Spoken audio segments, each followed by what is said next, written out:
Welcome to our channel. Today, in this video, we will study about Henry Fayol's 14 Principles of Management. He has given 14 principles. Now let us discuss it one by one. First, we will discuss about the division of work. पहले हम discuss करेंगे कि division of क्या होता है। For example जैसे हम लोगों के घर में जैसे काम होता है household work that we divide among the different family members. जैसे कोई एक इंसान डिश वॉश कर रहा है तो कोई खाना डिनर बना रहा है, कोई आयरनिंग कर रहा है, कोई someone is cleaning the room. Same in as in organization same process ही होता है जहाँ a work is divided among different people. एक काम को बहुत डिवाइड कर देते हैं, अलग अलग लोग काम करते हैं, ओके, इनटू डिफरेंट डिपार्टमेंट्स होते हैं। Clear? Next we will discuss about the authority and responsibility. Authority means power, right to give orders, make decision, and responsibility means duty to complete the job assign on time. For example जैसे एक person को responsibility दे दिया 100 sweets बनाने के लिए in 1 week time, but he has not given the raw material, sweet बनाने के जो मिल्क होता है, शुगर। तो तब क्या होगा, we can blame the people, okay, कि आपको रेस्पॉन्सिबिलिटी दे दिया पर आपने काम अच्छे से नहीं किया क्योंकि हमने उन लोगों को रॉ मटेरियल्स ही प्रोवाइड नहीं किया। तो in an organization authority and responsibility दोनों बैलेंस होना चाहिए, okay. Then next we will discuss about the discipline. यहाँ पर डिसिप्लिन का मतलब होता है that in an organization the employee should give a commitment towards it, towards the organization and towards each other. For example, the employee should respect to the organization and the organization also respects to the employees. Clear? Next we will discuss about the unity of command. So unity of command according to this principle meaning है कि an employee should receive orders from one boss only. इसका मतलब होता है organisation में एक employ को सिर्फ एक ही बॉस ऑर्डर देना चाहिए, क्योंकि अगर आपको एक ही काम 2-3 लोग बोलेंगे तो आपको क्या होगा, एक कन्फ्यूजन क्रिएट होगा।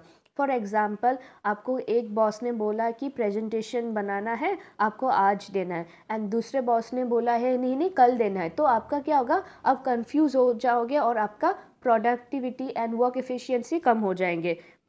सो in every organization there should be, जो आपको कमांड करे, only one boss should be command you to do the work. Okay, clear? Next we will discuss about the unity of direction. Here unity of direction means one unit means one plan. Every organization must work towards one direction, that is towards the one common goal. हर organization का एक common goal होना चाहिए और उसी गोल के लिए काम करना चाहिए।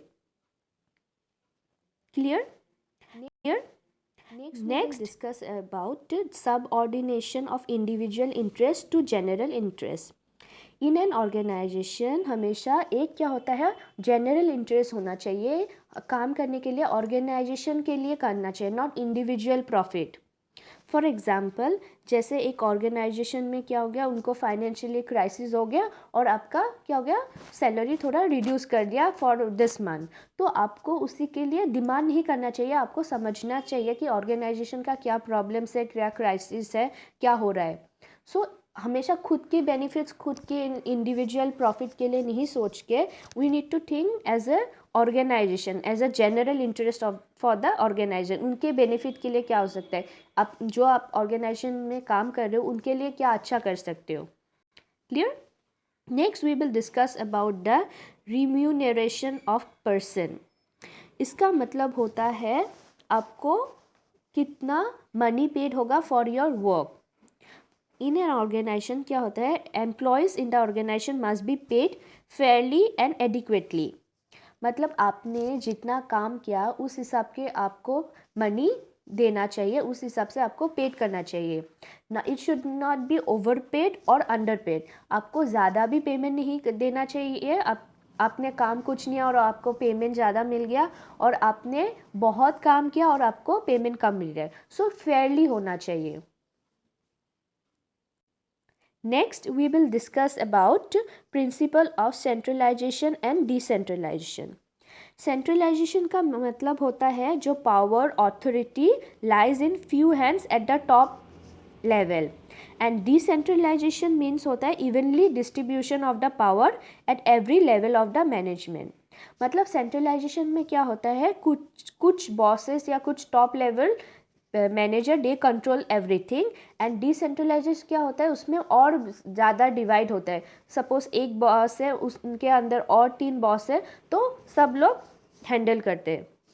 फॉर एग्जाम्पल जैसे स्मॉल ऑर्गेनाइजेशन में एक क्या होता है, सेंट्रलाइजेशन से हो जाएगा क्योंकि कम लोग होता है तो 1 or 2 पीपल कैन हैंडल. पर when there is a very big organization, बहुत ज़्यादा बड़ा ऑर्गेनाइजेशन हो, तब क्या होता है, we need more people to handle it.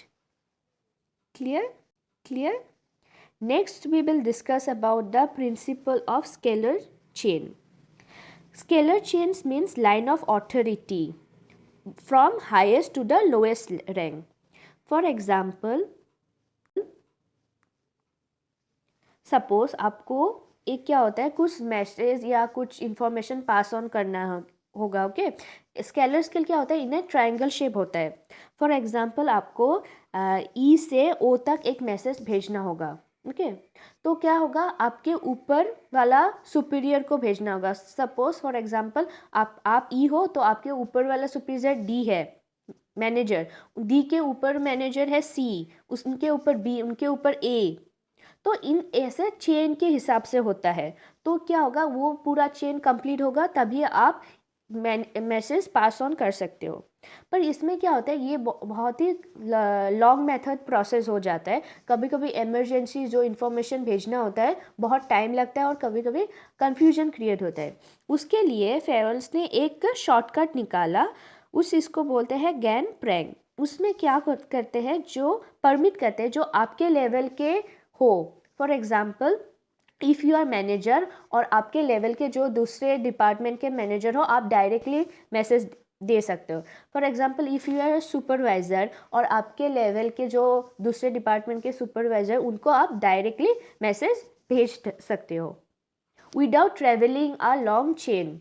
क्योंकि अगर बहुत सबको ऊपर आपके सुपीरियर को भेजते जाओगे तो क्या होगा, it will create long chain and it is a time consuming, बहुत टाइम लगते हैं. Clear? Next we will discuss about the principle of order. तो फेवल ने बोला कि there must be a fix place to keep every materials and there must be a fix place for every employees of the organization. क्या होता है, अगर एक organisation है और आप एम्प्लॉयज़ हो और आपका एक फ़िक्स जगह नहीं है बैठने के लिए, या you don't have a fixed, आप काम कर रहे हो, मटेरियल जो यूज़ करते हो, टूल्स इक्विपमेंट, और आपको एक फिक्स जगह नहीं है कहाँ रखने के लिए, तब क्या होगा, it will create a confusion. हर बार आपको ढूंढना पड़ेगा.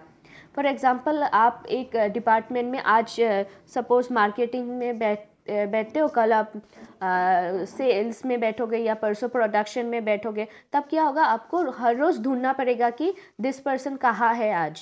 तो हमेशा एक फिक्स पोजीशन प्लेस होना चाहिए for every employees. Then principle of equity. Equity का मतलब होता है fair treatment to employees. Every one should get the fair treatment. उसमें क्या होता है कि कोई किसी को बायस ना करे. फॉर एग्जाम्पल सबको इक्वल ट्रीटमेंट मिले.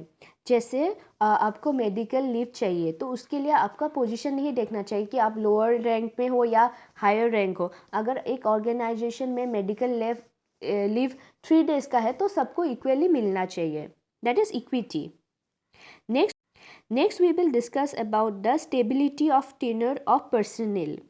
पर्सनल का मतलब होता है people employed in an organization, और टेन्योर का मतलब होता है the to give a permanent post, occupancy. Okay, तो क्या होता है, एक ऑर्गेनाइजेशन में आपको एक फीलिंग देना हो चाहिए कि आपका जॉब सिक्योर है, परमानेंट है. ऐसा नहीं कि कल आपको निकाल दिया जाएगा.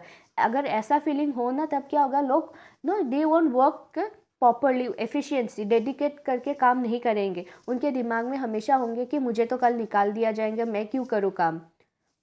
Clear? Next we will discuss about the principles of initiative. इसका मतलब होता है employees in the organization must be given an opportunity to take some initiative in making decision and plan. For example, जैसे आप कोई भी आपका ऑर्गेनाइजेशन एक कुछ भी प्रोडक्ट लॉन्च कर रहा है या कुछ भी न्यू स्कीम्स लॉन्च कर रहा है, तो पूरा ऑर्गेनाइजेशन के सारे एम्प्लॉयज़ को द मैनेजर हायर लेवल लोग जो है उनको एक सबसे पूछना चाहिए कि आपको ये स्कीम अच्छा अगर हम लोग नया स्कीम लॉन्च करें तो उसमें आप लोगों को कुछ चेंजेस लाना हो क्या कुछ नहीं हो। अगर नहीं पूछते तो कैसा फील होता है कि एम्प्लॉयज़ की हम लोग तो इस ऑर्गेनाइजेशन का है ही नहीं, हम बाहर है, हमसे कुछ ज़्यादा पूछते नहीं है, तो उन लोगों का एक इन्फीरियरिटी हो जाता है। तब क्या होता है व्हेन वी इन्वॉल्व एवरीवन, तब क्या होता है यस एक फील होता है कि we are the part of this organization. Okay, and in the last we will discuss about the last management principle, that is principle of esprit de corps. इसका मतलब होता है team spirit, that is union in the strength. एक हर organization there must be a team work, एक organization को पूरा team work के हिसाब से काम करना चाहिए, एक टीम स्पिरिट होना चाहिए। इसमें ऐसा नहीं कि मैं अपने बेनिफिट्स के लिए काम करूँ या अपने हर वर्क ऐसा इंडिविजुअल बेनिफिट्स या इंडिविजुअल ऐसा नहीं सोचना चाहिए ये तो सिर्फ